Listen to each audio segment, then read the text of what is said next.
सो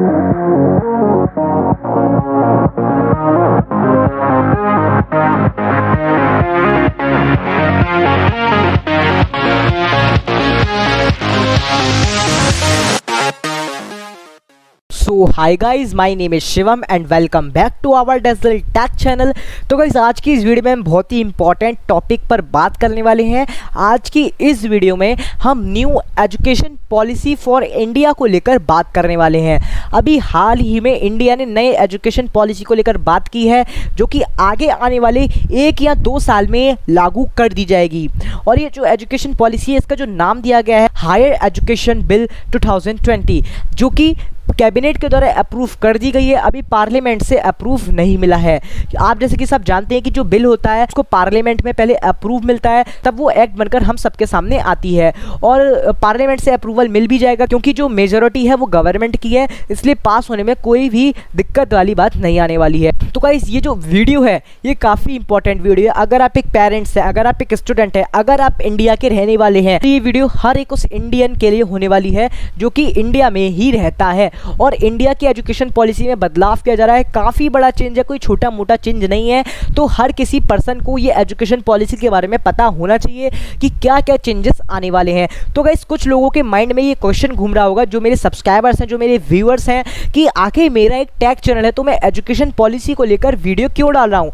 तो गाइस ये वीडियो मैं इसलिए डाल रहा हूँ क्योंकि इंडिया में इतना बड़ा चेंज किया जा रहा है। अगर हम इंडियन इस चीज़ को नहीं बताएंगे, कोई दूसरा देश का यूट्यूबर इस चीज़ को नहीं बताएगा। ठीक है, आखिर इंडिया में इतना बड़ा बदलाव हुआ है, तो हर एक उस इंडियन का फर्ज बनता है कि वो अपने इंडियन लोगों को, अपने भारतीय लोगों को इस चीज़ के बारे में जानकारी दे, इस चीज़ के बारे में नॉलेज दे। तो गाइस मैं कोशिश करूंगा कि मैं आपको ये जो पूरी एजुकेशन पॉलिसी है ईजी से ईजी लैंग्वेज में समझा पाऊँ। अगर आपको कोई भी चीज़ समझ में नहीं आती है, आप मुझे कमेंट कर सकते हैं। ठीक है, मैं बेसिक से शुरुआत करूँगा, तो आप पूरी कोशिश करिएगा कि मेरी बात को आप समझ पाएँ। मैं भी पूरी कोशिश करूँगा कि मैं आपको पूरी चीज़ समझा पाऊँ। तो चलिए गाइस, अब बिना टाइम गवाए इस वीडियो को हम स्टार्ट कर लेते हैं। तो गाइस देखिए, मैंने आप सबके लिए यहाँ पर एक प्रोजेक्ट तैयार कर रखा है, जहां जिससे कि मैं आप सबको अच्छी तरीके से समझा पाऊं कि क्या क्या चेंज हुआ है, इसमें क्या क्या पूरा मैटर है। तो गाइस मेरी एक एक बात को बहुत ही ध्यान से समझिएगा। तो गाइस देखिए, यहाँ पर पहले मैंने डाल रखा है न्यू एजुकेशन पॉलिसी। हम शुरू से लेकर लास्ट तक चलेंगे कि क्या क्या चेंजेस है, और आगे भी बहुत सारे प्रोजेक्ट्स हैं जो मैं आपको बताऊंगा। तो गाइस देखिए, सबसे पहले हम बात कर लेते हैं ये जो एजुकेशन पॉलिसी है ये हम कब से पढ़ते हुए आ रहे हैं। ये जो हम एजुकेशन पॉलिसी है, जिसका हम रूल अभी तक फॉलो कर रहे थे, जो हम जितना भी हम सब ने पढ़ा है, ये सारी जो चीज़ें लागू की गई थी वो 1986 में राजीव गांधी की गवर्नमेंट ने लागू किया था। राजीव गांधी सरकार में ये चीज़ें लागू कर दी गई थी 1986 में। और आफ्टर 34 ईयर्स बिगेस्ट चेंजेस आने वाला है एजुकेशन पॉलिसी में, जो कि काफ़ी अच्छी बात है और इंडिया को रिक्वायर्ड भी था। तो गाइस हमारा पहला पॉइंट क्लियर हो चुका है कि 1986 में राजीव गांधी सरकार ने एजुकेशन पॉलिसी को लागू किया था, और ये एजुकेशन पॉलिसी हम अब तक फॉलो करते हुए आ रहे थे, और 34 साल के बाद काफ़ी बड़ा चेंजेस होने जा रहा है। अब गाइस हम दूसरे पॉइंट की बात कर लेते हैं। तो गाइस दूसरे पॉइंट में जब 2014 के इलेक्शन हो रहे थे, गवर्नमेंट के इलेक्शन हो रहे थे, तभी गवर्नमेंट ने बता दिया था कि जो एजुकेशन पॉलिसी है, जो इंडियन की एजुकेशन पॉलिसी है, हम उसमें काफ़ी बड़ा चेंज लाने वाले हैं, एजुकेशन पॉलिसी को बदलने वाले हैं। मतलब 2014 में अनाउंसमेंट कर दी गई थी कि हम एजुकेशन पॉलिसी को बदलने वाले हैं। और इसी बात को देखते हुए 2015 में पहली कैबिनेट को बिठाया गया, जिसके हेड थे TSR सुब्रमण्यन। ठीक है, और इसके साथ 5 मेंबर्स भी जुड़े हुए थे। इस कैबिनेट का जो मेन मकसद था वो ये था कि इसमें इंडियन एजुकेशन पॉलिसी कुछ ऐसे पॉइंट्स को ढूंढना था जो कि चेंज किए जाने चाहिए। लेकिन ये जो कैबिनेट थी इतने अच्छे तरीके से काम नहीं कर पाई, या हम कहें तो कुछ गड़बड़ हो गई, जो इतने अच्छे पॉइंट्स नहीं मिल पाए और गवर्नमेंट ने इसको एक्सेप्ट नहीं किया। और गाइस ये बात तो मैं आपको बता ही चुका हूँ कि जो इस एजुकेशन पॉलिसी का नाम है, इसका नाम है नेशनल हायर एजुकेशन बिल 2020, जो कि कैबिनेट के द्वारा पास कर दी गई है। पार्लियामेंट से अभी अप्रूवल नहीं मिला है हाल ही में, लेकिन मिल भी जाएगा जल्दी। अब गाइस हम बात कर लेते हैं चौथी बात की। गाइस जैसे कि मैंने आपको बताया, अभी 2015 में पहली कैबिनेट को बिठाया गया, और 2016 में फिर से दूसरी कैबिनेट को बिठाया गया, जिसके हेड थे डॉक्टर के कस्तूरी रंजन, जो कि इसरो के हेड रह चुके हैं और अब राजस्थान यूनिवर्सिटी के हेड हैं।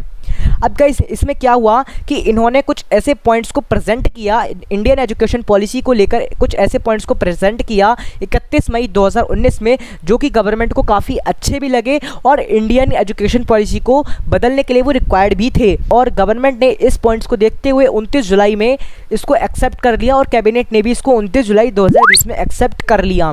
अभी पार्लियामेंट से एक्सेप्ट नहीं मिला है, कैबिनेट से एक्सेप्ट मिल गया है, पार्लियामेंट से भी जल्दी एक्सेप्ट मिल जाएगा। तो गाइस ये मैंने बात कर ली कुछ 4 बेसिक पॉइंट्स के बारे में कि एजुकेशन पॉलिसी कैसे चालू हुई, नई एजुकेशन पॉलिसी कब से बनाना शुरू हुई। ठीक है, अब मेन जो टॉपिक आता है वो आता है आखिर एजुकेशन पॉलिसी में क्या क्या बदलाव किए गए हैं। तो गाइस जो सबसे पहला मेन चीज़ आती है वो आता है 10th + 2 is now replace to 5 + 3 + 3 + 4। यानी कि अभी आप इस चीज़ को नहीं समझ पा रहे होंगे गाइज, मैं आपको समझाता हूँ, इजी लैंग्वेज में समझाऊंगा। गाइज अभी तक देखिए हम क्या करते थे, जब 10th और 12th होता था हम 10th तक सब सेम पढ़ते थे, एक ही चीज़ पढ़ते आ रहे थे। ठीक है, 10th में हम बोर्ड देते थे, फिर हम 11th करते थे और फिर हम 12th में फिर से बोर्ड देते थे। ठीक है, अभी तक हम ये करते आ रहे थे, लेकिन अब इसको चेंज कर दिया गया है।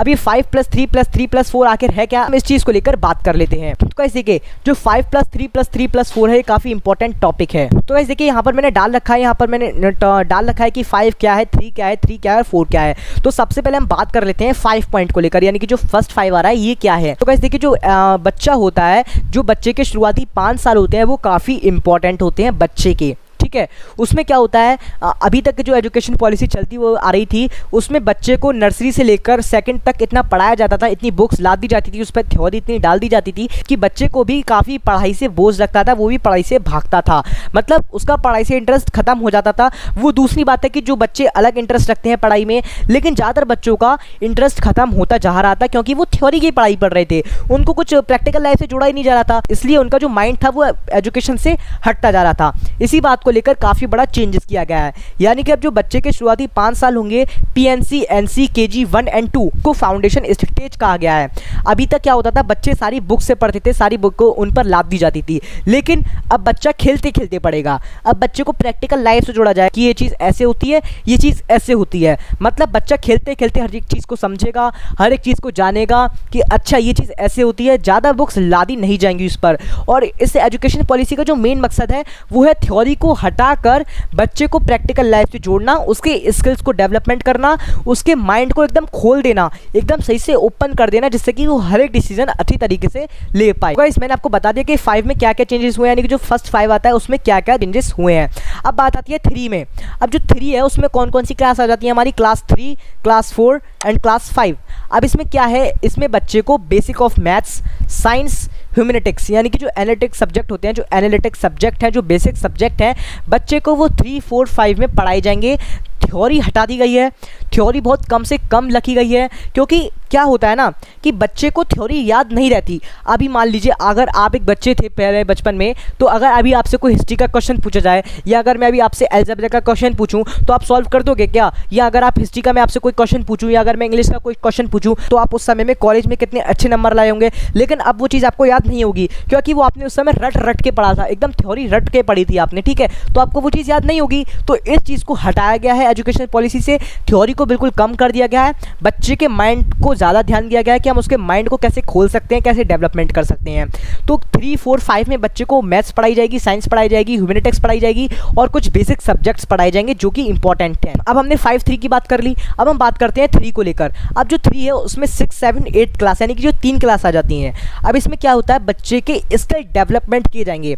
अभी तक क्या होता था 6, 7, 8 में कि बच्चे को इतनी थ्योरी ला दी जाती थी कि बच्चे को हिस्ट्री, सिविक्स, ज्योग्राफी, तो इसी बात को देखते हुए, और आप सब जानते हैं कि आज की जो डिजिटल वर्ल्ड है वो डिजिटल वर्ल्ड बन चुका है, पूरा जो वर्ल्ड है वो टेक्नोलॉजी से जुड़ चुका है। तो इसलिए ये ज़रूरी हो गया है कि बच्चे में स्किल्स को डाला जाए, टेक्नोलॉजी स्किल्स को डाला जाए। और इसी बात को देखते हुए इंडियन गवर्नमेंट ने 6, 7, 8 के बच्चे को कंप्यूटर नॉलेज दी जाएगी, उसको बचपन से ही कोडिंग सिखाई जाएगी, जो कि आज के समय में हम अब जाकर कोडिंग सीखते थे, वो बच्चा 6, 7, 8 में ही कोडिंग सीख जाएगा, ऐप डेवलपमेंट करना सीख जाएगा और भी उसको कंप्यूटर की काफ़ी नॉलेज मिलेगी। और इसी के साथ साथ सबसे बड़ा जो फ़ायदा होने वाला है वो ये होने वाला है कि जो 6, 7, 8 का बच्चा होगा उसको कंपनी के प्रोजेक्ट्स भी मिल जाया करेंगे, डायरेक्ट जो छोटे छोटे प्रोजेक्ट्स होते हैं वो भी उसको प्रोजेक्ट्स मिल जाएंगे कि जाओ बेटे इसको घर से तुम प्रोजेक्ट को कंप्लीट करके लाओ। और वो बच्चा जब कंप्लीट करेगा तो उसका माइंड खुलेगा, क्योंकि वो एक बड़ी कंपनी का प्रोजेक्ट कर रहा है। ठीक है, तो उसका माइंड स्किल्स में लगेगा, उसके स्किल्स खुलेंगे, उसका माइंड खुलेगा और बच्चे को इंटर्नशिप भी मिल जाएगी, जो कि काफ़ी अच्छी बात है। और इस एजुकेशन पॉलिसी को लेकर काफ़ी बड़ा चेंजेस ये भी आने वाला है आगे आने वाले फ्यूचर में कि जो बेरोजगारी थी, जो अभी आजकल की युवा नौकरी को लेकर काफ़ी परेशान थे, वो चीज़ बिल्कुल टेंशन खत्म कर दी गई है। अब नौकरी को लेकर आगे आने वाले फ्यूचर में जहाँ तक है कोई भी प्रॉब्लम नहीं आने वाली। मैंने अभी तक आपको यहाँ पर 3 पॉइंट बता दिए हैं कि 3 पॉइंट में क्या क्या होने वाला है। अब जो हमारा लास्ट पॉइंट आता है वो आता है हमारा 4 पॉइंट। अभी जो 4 साल होने वाली है बच्चे की, जो 4 साल होने वाली है, इसमें बच्चे को एनालिटिकल अप्रोच से पढ़ाया जाएगा। इसमें बच्चे को बताया जाएगा कि हाँ भाई तेरा गोल क्या है, तुम्हें क्या करना है। मान लीजिए कोई बच्चा स्पोर्ट्स में बहुत अच्छा है, वो फुटबॉल बहुत अच्छा खेलता है, तो उसको टीचर तंग नहीं करेगा। टीचर उससे ये नहीं कहेगा कि नहीं भैया तू 24 घंटे पढ़ाई कर, तुझे मैं होमवर्क दूंगा, तुझे ये करना पड़ेगा। तो नहीं, वो उसको एनालिटिकल थोड़ी बहुत अप्रोच नॉलेज देके वो अपने फुटबॉल में ध्यान लगा सकता है, अपने स्किल्स को बढ़ा सकता है और अपने जो उसका जो फ्यूचर है, उसका जो गोल है, वो उसको डेवलप कर सकता है और उस फील्ड में आगे बढ़ सकता है। अभी तक क्या होता था कि 9th 10th 11th 12th तक के जो बच्चे थे, उसको एक तो घर से भी वो होता था, मतलब जो पेरेंट्स हैं वो कहते थे कि बेटा 10th है, कि बेटा 12th है, पढ़ाई कर, फेल हो जाएगा, बोर्ड है, तो बच्चे को प्रेशर पड़ता था। और ऊपर से स्कूल से भी बच्चे को प्रेशर मिलता था कि यार पढ़ाई करनी पड़ेगी, कि मुझे पढ़ाई करनी पड़ेगी, अभी स्कूल जाना है, अभी वो करना है। तो बच्चे का जो स्पोर्ट्स डेवलपमेंट था, कोई स्किल डेवलपमेंट था, वो वहीं पर रुक जाता था, वो उस ड्रीम को पूरा नहीं कर पाता था। तो इसी बात को यहाँ से हटाया गया है। बच्चे को थोड़ी एनालिटिकल अप्रोच नॉलेज दी जाएगी और उसका जो भी इस गोल में उसका इंटरेस्ट है, उस गोल में उसको भेज दिया जाएगा। और ये टीचर की काफ़ी बड़ी रिस्पॉन्सिबिलिटी है और ये काफ़ी अच्छी बात है कि बच्चे के गोल पर ध्यान दिया जाएगा। अब हम नेक्स्ट टॉपिक को लेकर बात कर लेते हैं। मैंने 5+3+3+4 तक आपको बता दिया कि क्या क्या होने वाला है। आप इस चाहे तो स्क्रीनशॉट दे सकते हैं और अच्छी तरीके से और पढ़ के समझ सकते हैं। और अगर आपको कोई भी चीज़ समझ में नहीं आई है तो आप मुझसे कमेंट भी कर सकते हैं। चलिए मैं काम करता हूँ, इन चीज़ों को दोबारा से एक रिवाइज मार देता हूँ, एक शॉर्ट फॉर्म में आपको दोबारा से बता देता हूँ। देखिए गाइस, 5 में क्या होगा, जो 5 साल होते हैं बच्चे के, उसमें फाउंडेशन स्टेज होगी। बच्चे को खेलते खेलते पढ़ाया जाएगा, ना कि बुकों के साथ पढ़ाया जाएगा, थ्योरी नहीं ला दी जाएगी। अब जो 3 आता है उसमें क्या होगा, 3, 4, 5 का बच्चा जो होगा वो बेसिक मैथ्स पढ़ेगा, साइंस पढ़ेगा, ह्यूमैनिटीज पढ़ेगा, एनालिटिकल सब्जेक्ट पढ़ेगा, ना कि थ्योरी पर ज़्यादा ध्यान दिया जाएगा। और ये जो 3 आता है इसमें क्या होगा, 6, 7, 8 का बच्चा स्किल डेवलपमेंट करेगा, यानी कि कंप्यूटर नॉलेज दी जाएगी, कोडिंग कराई जाएगी, app development, software development, company के प्रोजेक्ट्स दिए जाएंगे, इंटर्नशिप कराई जाएगी उसको, ठीक है। और ये जो 9th 10th 11th 12th आते हैं, इसमें क्या होगा, बच्चे के गोल ढूंढा जाएगा। बच्चे को बताया जाएगा कि हाँ भाई तुम्हारा गोल ये है, इस चीज़ को नोटिस करो, तुम्हारे अंदर क्या चीज़ काबिलियत है, तुम इसमें एक्सपर्ट हो, तो वो उसी में अपना ध्यान लगा सकता है। थोड़ी बहुत एनालिटिकल अप्रोच नॉलेज देके टीचर उसको उस गोल में भेजने के लिए तैयार कर सकता है। बात कर लेते हैं हम नेक्स्ट टॉपिक पर। क्या होगा आफ्टर 12th। अब इस चीज़ को हम काफ़ी अच्छी तरीके से समझ लेते हैं। इसका जो हेडिंग है वो है मल्टीपल एंट्री और exit system with credit transfer. यानी कि अभी तक क्या होता था, मान लीजिए मैंने करा बीटेक, ठीक है। अब बीटेक मुझे अच्छा नहीं लगा, मुझे लगा कि यार क्या, मुझे तो कुछ समझ में नहीं आ रहा है, मेरे तो कुछ पल्ले नहीं पड़ रहा है, चलो छोड़ देता हूँ। तो मैंने 1 साल के लिए छोड़ दिया, तो मेरी वो साल भी बर्बाद गई, मेरा समय भी गया और मुझे कुछ मिला भी नहीं। तो अब ऐसा हटा दिया गया। अब मान लीजिए अगर आपने बीटेक करा है और आपने 1 साल तक बीटेक करा है, तो आपको उस 1 साल तक का जो बीटेक आपने करा है उसका सर्टिफिकेट दे दिया जाएगा कि देखिए ये 1 साल का बीटेक इन्होंने करा है, ये इसका सर्टिफिकेट है। और इसी के साथ अगर आप उस बीटेक को 2 साल करते हैं और तीसरी साल में छोड़ देते हैं, तो आपको उस 2 साल का डिप्लोमा मिल जाएगा। और अगर आप 3 साल करती हैं, 3 या 4 साल की जो भी आपकी डिग्री है, तो आपको पूरी डिग्री मिल जाएगी, जो कि काफ़ी अच्छी बात है। अब यहाँ पर जो बात कर लेते हैं, जो मेन टॉपिक है, जो मेन पॉइंट है वो है at stage your academic credit will be stored academic bank of credit to be used in job. यानी कि क्या होगा, आपने जो भी अपनी लाइफ में स्ट्रगल किया है, आपने जो एक स्टेप भी मेहनत किया है, जैसे कि आपने 1 साल का बीटेक करा है, तो वो आपके क्रेडिट में डाल दी जाएगी। मतलब एक सॉफ्टवेयर होगा, एक बैंक होगा जो कि आपके नाम से होगा बिल्कुल, तो वो आपके क्रेडिट में डाल दी जाएगी। जो भी आप मेहनत कर रहे हो, जो भी आप सर्टिफिकेट ले रहे हो, जो भी आप अपने करियर में हासिल कर रहे हो, वो आपके क्रेडिट बनाया जाएगा। गवर्नमेंट की तरफ से आपका एक क्रेडिट अकाउंट बनाया जाएगा, जिसमें वो आपकी सारी स्किल्स को डाल दिया जाएगा, आपका अकाउंट क्रिएट कर दिया जाएगा। यानी कि जब भी आप अपनी जॉब को में जाएंगे, किसी को इंटरव्यू देने के लिए जाएंगे, तो वो जो इंटरव्यू लेने वाला बंदा होगा वो आपके क्रेडिट को खोलकर देख लेगा कि अच्छा इस बंदे ने इतनी स्टेप पर इतनी मेहनत करी है, जो कि काफ़ी अच्छी बात है। आपका एक भी, आपने जितनी भी मेहनत करी है वो बेकार नहीं जाएगी, चाहे वो 1 साल को लेकर हो, चाहे वो 2 साल को लेकर हो। तो काफ़ी अच्छी बात है कि आपका क्रेडिट कर दिया जाएगा, जॉब में काफ़ी काम आने वाला है ये चीज़ें, ठीक है। तो आफ्टर 12th मल्टीपल एंट्री और exit system with credit transfer, ये भी चीज़ आपको समझ में आ गई होगी। अब हम नेक्स्ट टॉपिक को लेकर चलते हैं। अब गाइस, ये हमारा जो टॉपिक है, ये जितनी भी मैंने आपको पॉइंट्स दे रखे हैं, ये काफ़ी इंपॉर्टेंट पॉइंट्स हैं, इन पॉइंट्स को बहुत ही ध्यान से समझिए। अभी तक क्या होता था कि private and government colleges will have same syllabus and rules, same syllabus in every state. यानी कि जो private colleges and government colleges होते थे अलग अलग स्टेट के, मान लीजिए MP, UP, Rajasthan, UP board का अलग सिलेबस है, एमपी बोर्ड का अलग सिलेबस है, राजस्थान बोर्ड का अलग सिलेबस है, इस चीज़ को हटा दिया गया है।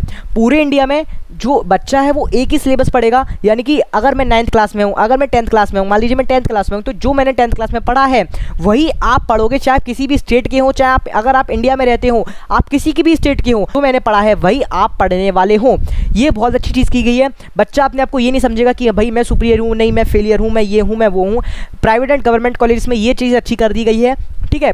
अब जो नेक्स्ट पॉइंट आता है वो आता है complementation of English is removed and now religion languages will be used to teach student up to 5 class. अब ये जो नेक्स्ट पॉइंट है काफ़ी अच्छा पॉइंट है। इससे क्या किया गया है, जो इंग्लिश है वो रिमूव कर दी गई है रीजनल लैंग्वेज से। यानी कि बच्चा जो प्रेशर डाला जाता था कि भाई तू इंग्लिश से पढ़ेगा, तू भाई इंग्लिश से पढ़ेगा, या मुझे इंग्लिश से पढ़ना है, मुझे इंग्लिश से पढ़ना, ये चीज़ बिल्कुल हटा दी गई है। बच्चा जिस लैंग्वेज में चाहे उस लैंग्वेज में पढ़ सकता है, अपनी खुद की लैंग्वेज में भी पढ़ सकता है, चाहे हिंदी, चाहे मराठी, चाहे गुजराती, कोई भी लैंग्वेज हो वो बच्चा उस लैंग्वेज में पढ़ सकता है अप टू 5 क्लास से ऊपर। ओके, तो काफ़ी अच्छी चीज़ करी गई है। इस बात के लिए भी काफ़ी तारीफ करनी चाहिए इंडियन एजुकेशन पॉलिसी को लेकर।